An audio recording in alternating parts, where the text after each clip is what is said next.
Assalamualaikum warahmatullahi wabarakatuh.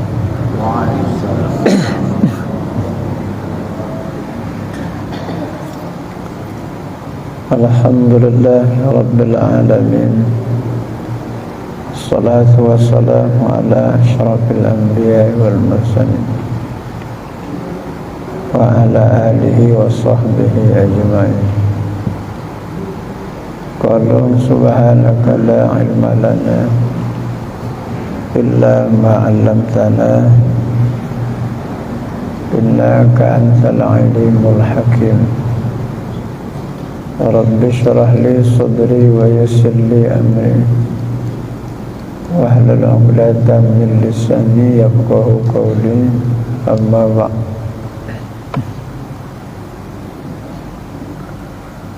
Bapak-bapak jamaah pengajian rahimakumullah,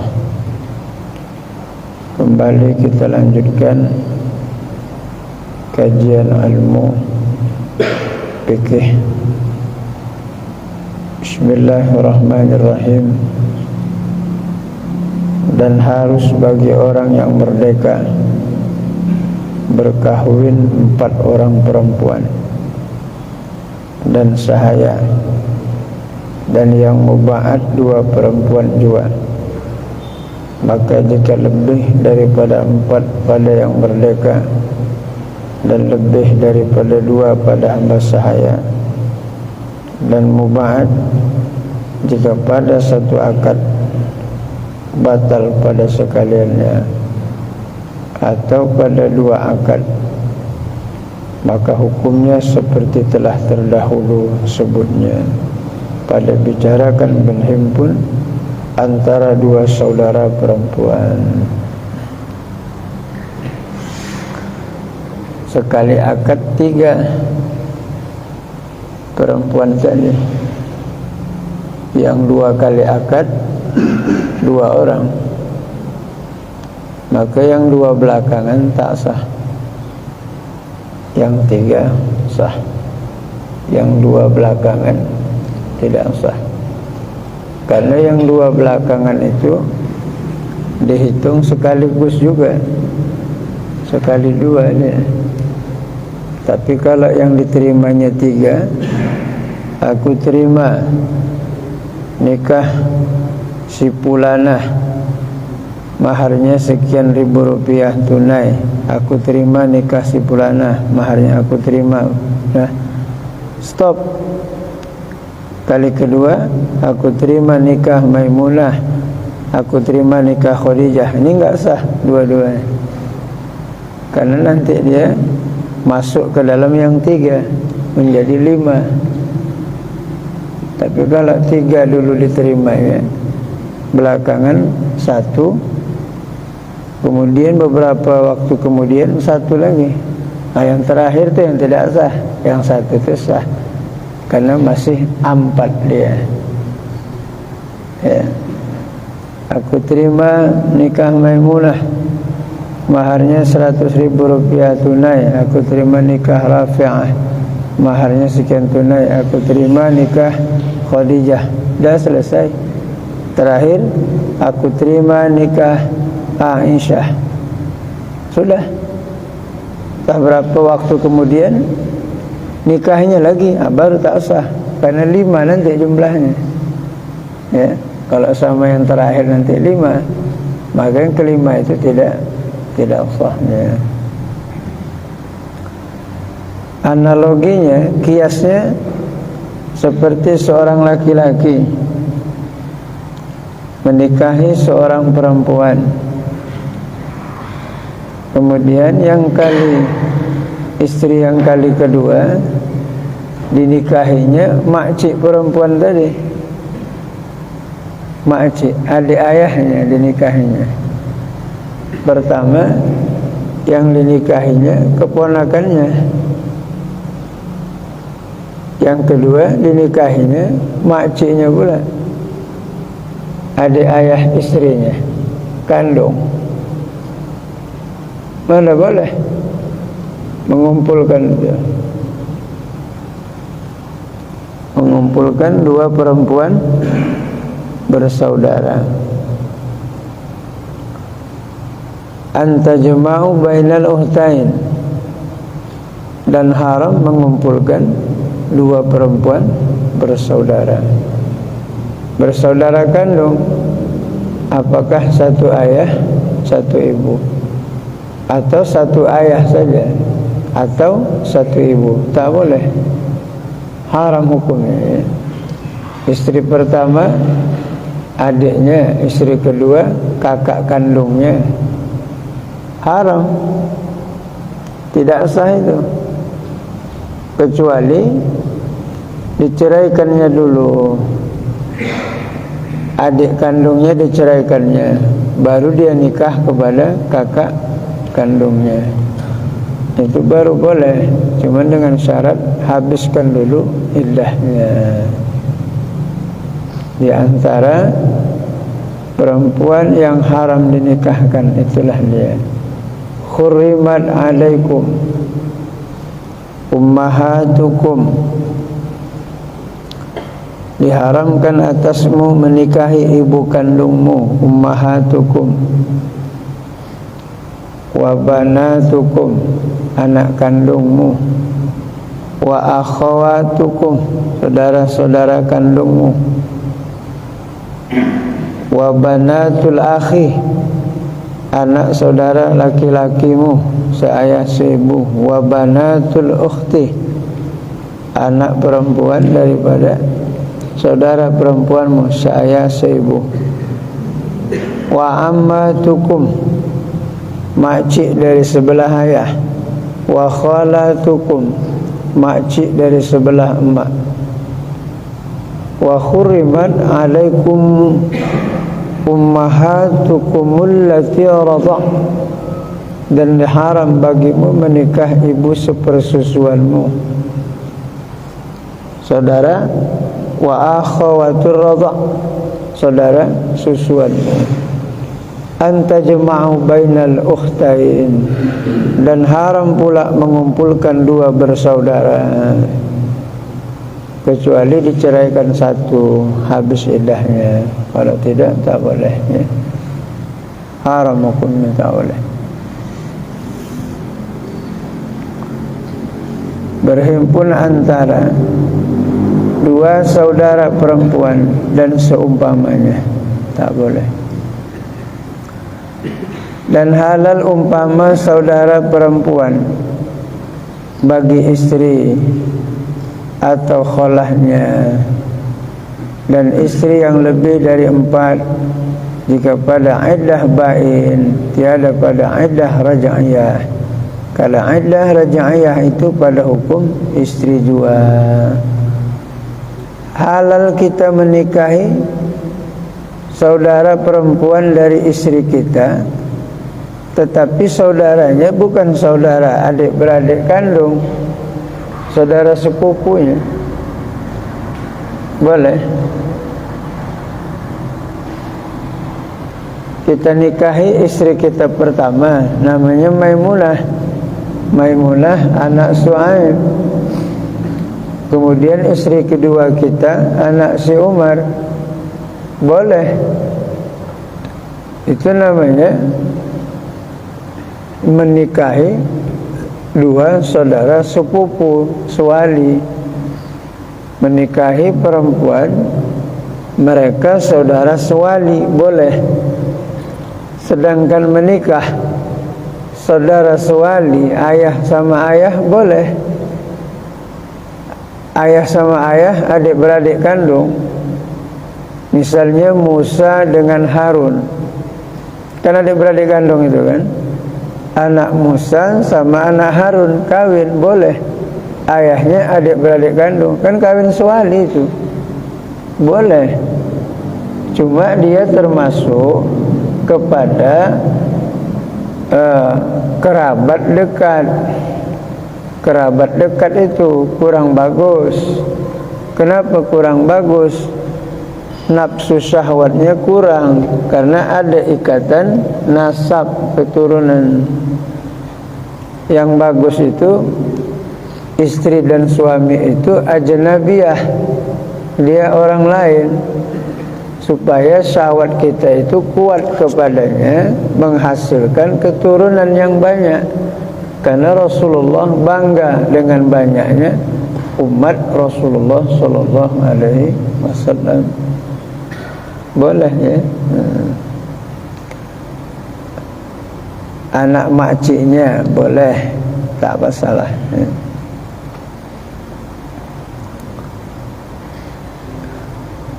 Dan istri yang lebih dari 4, dia sudah 4 istrinya ya. Istrinya sudah 4. Jika pada iddah ba'in ya, jika iddah pada ba'in, jika pada iddah ba'in, tiada pada iddah raj'iyah.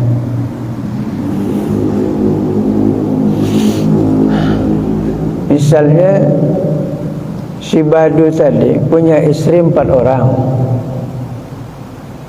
Fatimah, Aisyah, Khadijah, Ramlah, 4 istrinya. Ditalaknya 1 istri tadi, tetapi talaknya bukan talak 1, talak 3. Talak 3 itu kan namanya ba'in kubra.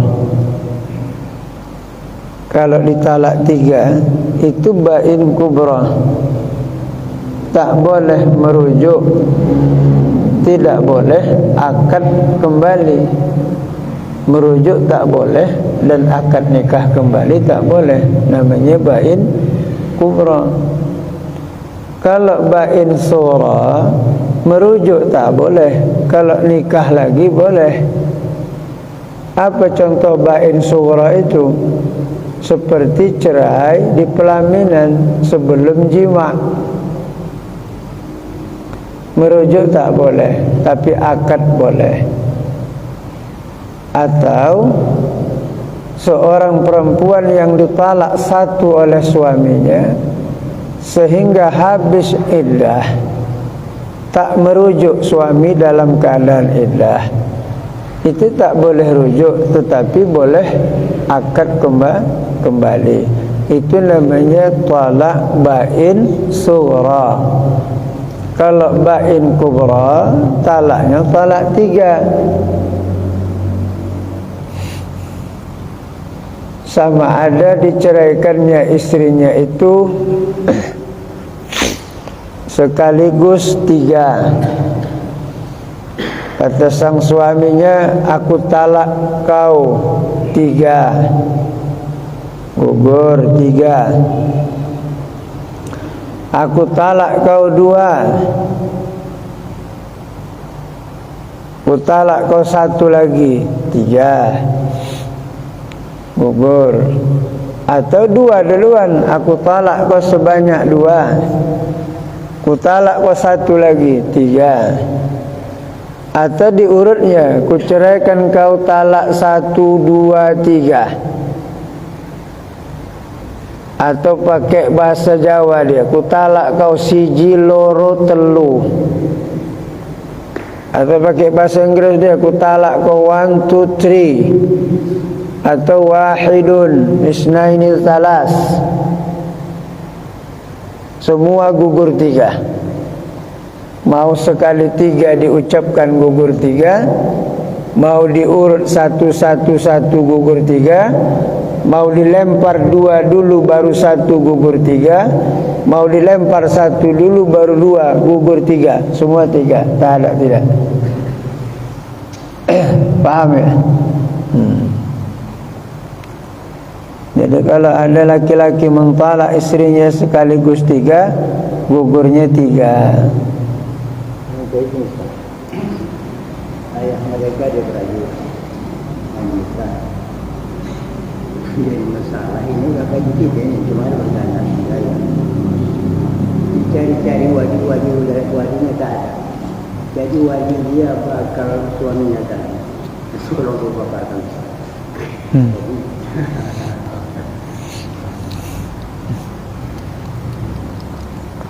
Si Zainab mau nikah. Ayahnya si Umar, adik ayahnya si Ali. Anak si Ali tadi si Badu, itulah calon suaminya kan, si Badu tadi kan. Lalu si Zainab ni ayah meninggal Umar, atuknya enggak ada, saudara laki-laki seayah seibu enggak ada, habislah semua enggak ada. Paman, siapa pamannya? Ali, seayah seibu dengan si Umar. Si Ali pun dah meninggal, maka walinya adalah anak laki-laki daripada saudara laki-laki yang seayah seibu dengan ayah. Berarti apa? Si Badu. Ya padahal Badu calon mempelai laki-laki, cuma mana pula dia jadi wali? Nah, itu masalahnya. Mana boleh dia menempati dua turab. Pertama dia wali, yang kedua dia mempelai. Tak boleh itu. Dalam fikih tidak boleh menguasai dua turab. Dia tidak boleh menguasai dua kedudukan. Pertama kedudukan dia wali, yang kedua kedudukan dia adalah zauj, calon mempelai laki-laki. Kalau seperti ini kasusnya, kembali kepada hadis Nabi, as-sultanu waliya man waliya lahu. Sultan itu adalah wali bagi orang yang tak punya wali. Jadi siapa walinya? Kakua, kepala kantor urusan agama. Faham? Itu walinya. Kebetulan pula kakuanya anak kandung perempuan tu. Perempuan tadi tak ada wali, walinya wali hakim. Yang hakim tadi anaknya pula kakua. Macam mana ijabnya? Aku nikahkan kepadamu ibu kandungku bin Umar, binti Umar, gitu. Ada rupa wali dari pihak anak. Anak bisa jadi wali nikah, mak. Anak bisa. Wali dari pihak al-ab. Wali itu dari pihak ayah, tidak ada dari pihak mak. Baik adik mak laki-laki atau abang mak laki-laki. Wali dari pihak ayah, tidak ada dari pihak mak. Gimana tu? Kalau atas jalur anak tak sah. Aku nikahkan kepadamu ibu kandungku Maimunah binti Ibrahim, maharnya sekian ribu rupiah tunai, tak sah.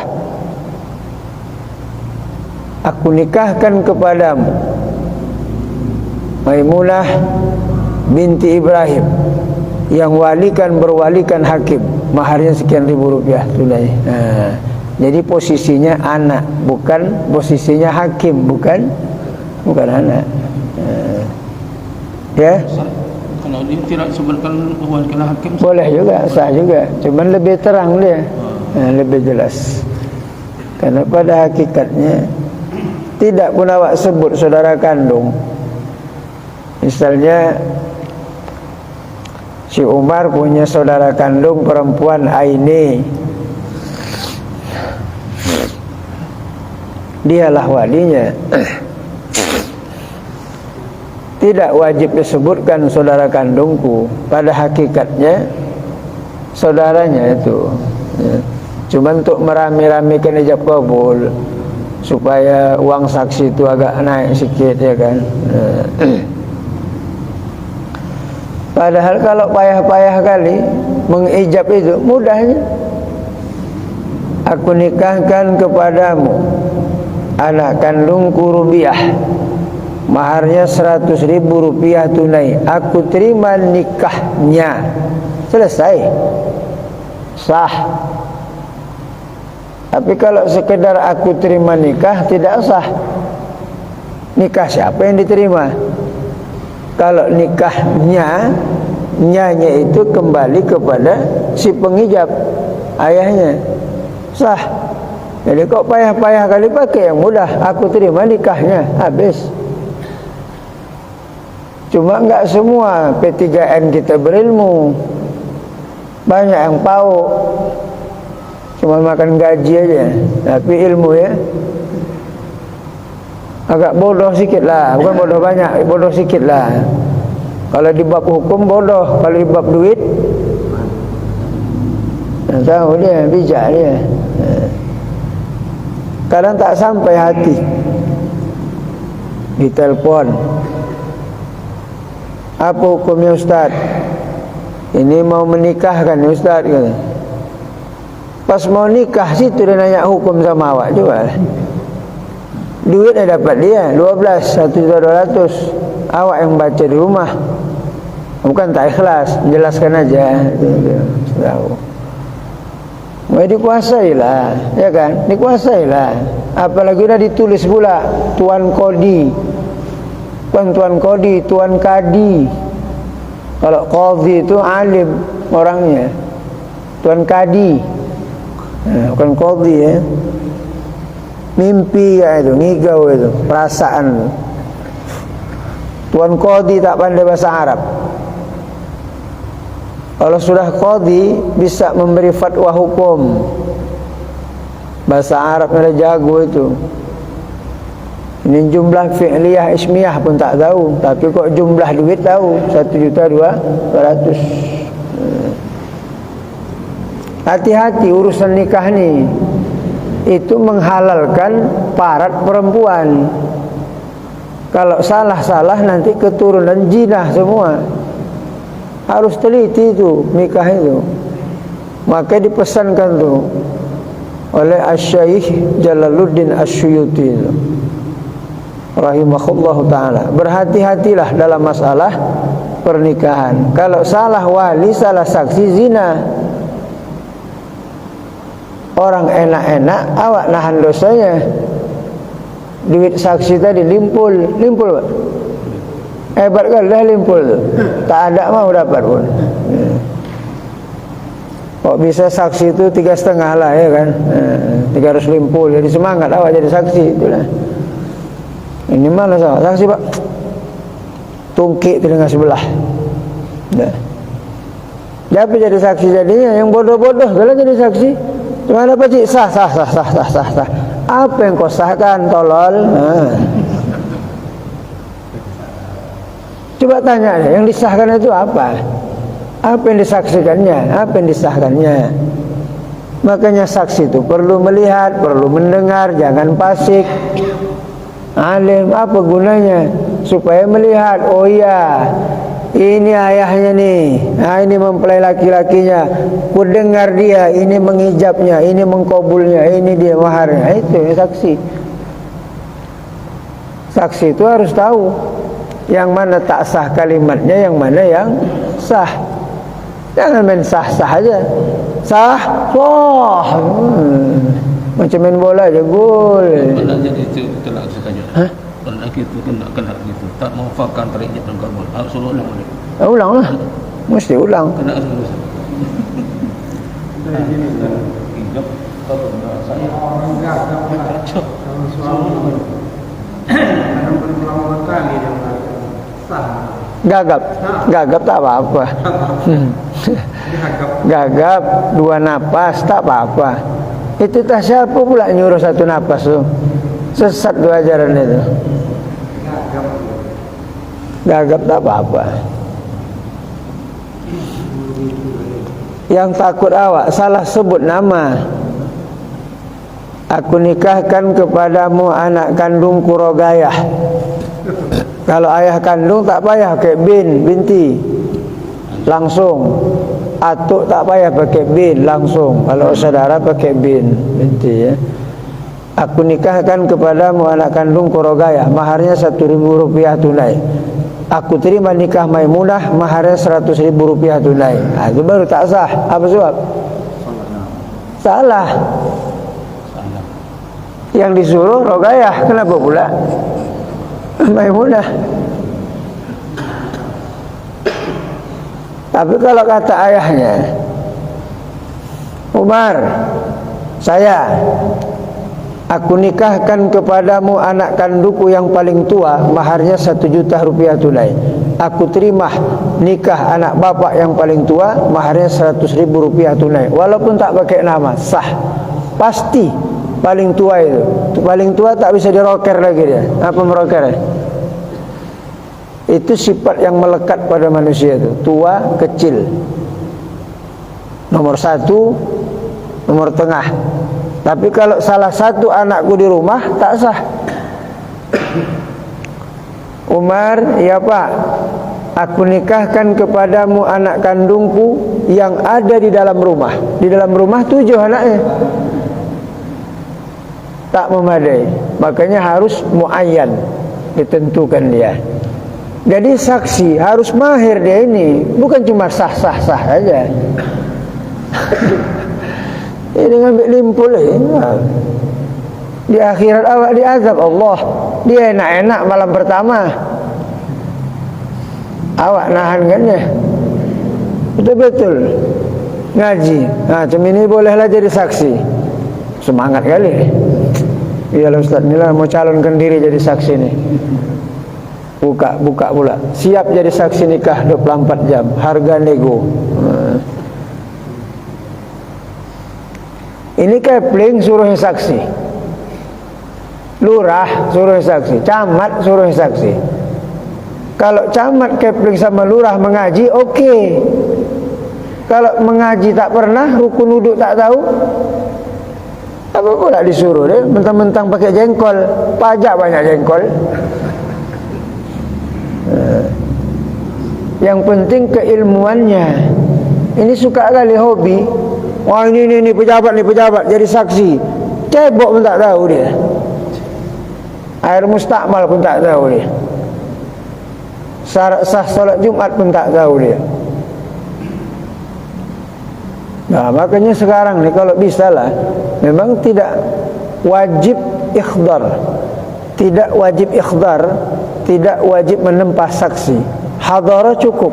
Tetapi kalau nengok sikon sekarang nih, perlu tempah saksi itu untuk anak awak spesial. Cari orang alim itu betul-betul jadi saksi. Paham tak?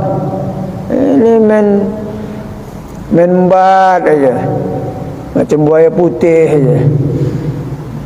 Ini anak aja saksi, okey. Apa saksikan tak tahu wak, pokok tekan aja lah. Kalau ramai selamat, kalau one by one, kalau ramai selamat, yang lain tidak jadi saksi. Kalau dia pauk, yang lain. Tapi kalau 3 semuanya, wali 2 saksi, mempelai, mana penutupnya Pak? Kalau 2 tu pasik, enggak ada penutup ya kan? Takut. Jadi Ustaz, jadi kalau seandainya ada sama-sama saksi Ustaz, jadi saksi kan, tapi saksinya cuma kan, jadi Allah saksi satu lagi pasik, gimana Ustaz? Tak boleh dilangsungkan. Kalau sudah dinikahkan, saksi itu berkata aku pasik, tak diterima pengakuannya. Kalau istri pula membilang, bang, itu saksi yang abang bawa itu pasik, datang suaminya, enggak, dia tidak pasik, dimenangkan suaminya dari istrinya. Ngeri Pak bab saksi ni Pak. Ngeri. Ini sok-sok kali saksi. Sembahyang pun tidak. Salat Jumat 2 bulan sekali. Tak sah ya. Paham kan? Ini bisa jadi saksi dah. Bisa kali lah tak. Muji diri jadi dia katakan kalau talaknya bain kubra, udah habis ditalaknya lah istrinya 1, tadi istrinya 4, ditalaknya 1, tapi talak 3, belum habis lagi eddahnya nih, nikah lagi dia sama perempuan lain. Kalau dijumlahkan 5, tapi pada hakikatnya 4, karena 1 dah ditalak. Boleh lagi dia nikah yang kelima nih? Boleh, karena perempuan yang tadi sudah ditalaknya bain kubra. Karena kalau bain kubra itu sudah tidak istrinya lagi, sekalipun dia wajib memberi nafkah, berwaris tidak lagi. Tapi kalau talak 1 dalam iddah, itu masih berwaris, masih bisa rujuk. Jadi kalau istri yang keempat itu ditalaknya masih 1 kali suci, kan ada 2 kali lagi kan. Nikah dia yang kelima tak sah, karena itu masih status istrinya, karena talaknya masih raj'iyah. Apa yang dimaksud dengan talak raja'iyah? Talak raja'iyah itu talak yang bisa merujuk. Tak payah lagi ijab qabul, merujuk aja. Minah, ya bang, aku rujuk kau Minah ya ke dalam ikatan nikah abang. Tak payah ditanya dia, okey, setuju kau Minah, abang rujuk kau? Setuju bang, abang rujuk kau dalam ikatan nikahku. Tak sah rujuk ni. Tak perlu minta izin sama isteri. Itu hak prerogatif suami. Hebat juga suami, mantap ya. Aku merujuk istriku ke dalam ikatan nikahku. Malas aku bang, tetap lengket rujuk Kalau dia tak senang, gugat ke PA, ke pengadilan agama. Begitulah suami itu. Kuat suami itu kan? Kuat, ngasih makan malas. Jadi Ustaz, kalau diceritakannya lah istrinya talak 3, belum habis idahnya, istrinya boleh nikah?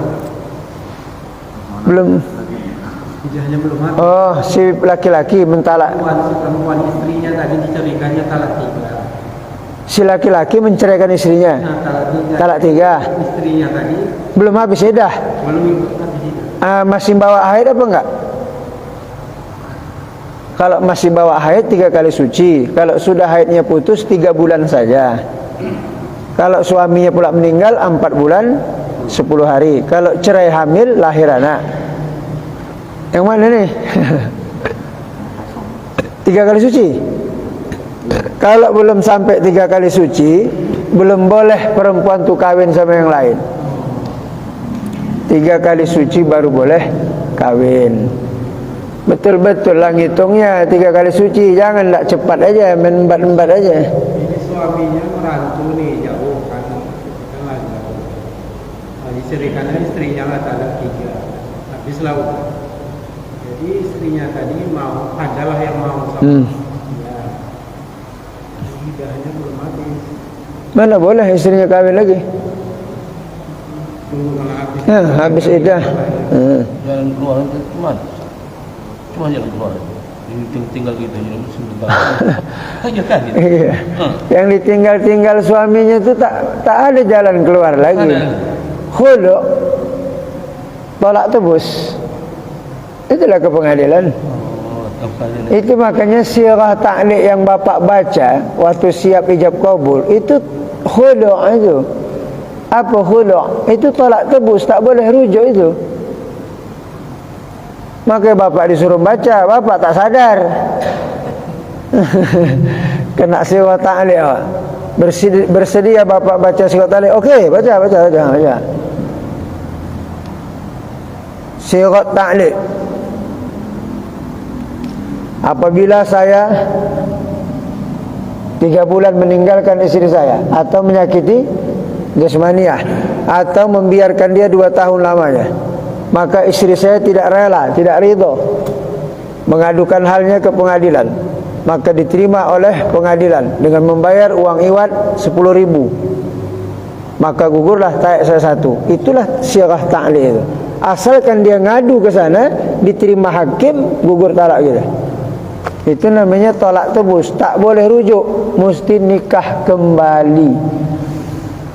Kalau 1, 2, kalau dah 3, ikat puntilan. Tahu puntilan? Apa puntilan? Hah? Pernah ke laut? Apa jalan puntilan? Pekakas kain basahan tu ikat, cabut. Dah mak tinggal pergi dah. Itu nak puntilan. Yang masalah puntilan namanya. Jangan gening-gening lagi. Apa gening? Hah? Jangan gening-gening lagi mantan tadi. Apa gening? Leka-leka dandang, putar-putar. Gila talak namanya itu. Putar. Sesekali, Assalamualaikum. Enggak. Makanya sebelum tu berfikirlah dulu. At-talaku marratani, talak itu 2. At-talaku marratani, talak itu 2. Apa maksudnya? Kalau mentalak itu 1, Kalau bandal juga digugurkan lagi satu. Untuk yang ketiga dipikirkan dia.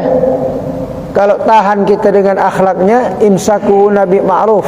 Kalau tak tahan awak, lepaskan dia, wasyarihunna bil ma'ruf, lepaskan dengan baik. Itu maksudnya. Maka talak itu kasih poin 1, 2.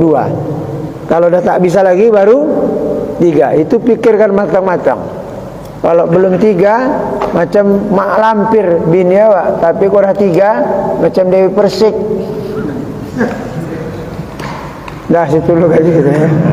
Gantung aja ya, gantung ya situ dulu. Yang datang wallahu a'lam bishawab. Alhamdulillahi rabbil alamin. Wassalatu wassalamu ala asyrafil anbiya'i wal mursalin Sayyidina Maulana Muhammad wa ala alihi wa sahbihi ajma'in. Irhamna ya arhamar rahimin, ya arhamar rahimin, ya arhamar rahimin. Allahumma anzil rahmah wal maghfirah wal ni'mah wal inayah wal taufiq wal hidayah wal istiqamah alaina ala hadhihi al jamaah wa ala al muslimina wal muslimat wal mu'minina wal mu'minat innaka ala kulli syai'in qadir. Rabbana atina fid dunya hasanah wa fil akhirati hasanah wa qina azaban nar. Sallallahu ala sayyidina Muhammadin nabiyil ummi wa ala alihi wa sahbihi wasallam. Subhana rabbika rabbil izzati amma yasifun. Wassalamu ala mursalin alhamdulillah rabbil alamin. Billahi taufiq wal hidayah. Assalamualaikum warahmatullahi wabarakatuh.